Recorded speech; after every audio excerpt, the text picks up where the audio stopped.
រ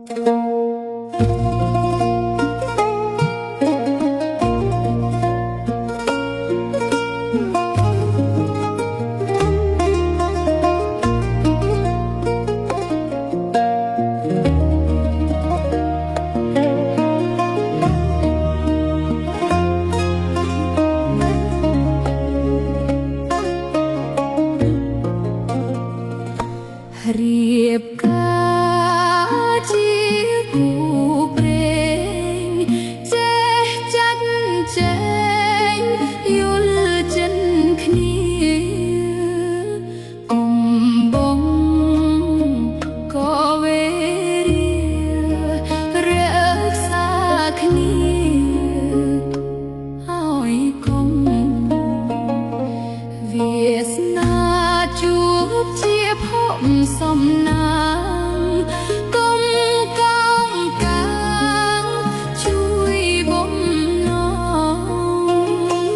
មេត្តាចិត្តប្អូនបងចេះថ្នាក់ថ្នមក្តីសង្ឃឹមផ្ទៃប្រពន្ធចេះអត់ធ្មត់ចិត្តមុតសាងគ្រួសារមិនប្រើពាក្យមូសារក្សាគ្រួសារហើយគង់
ទៅ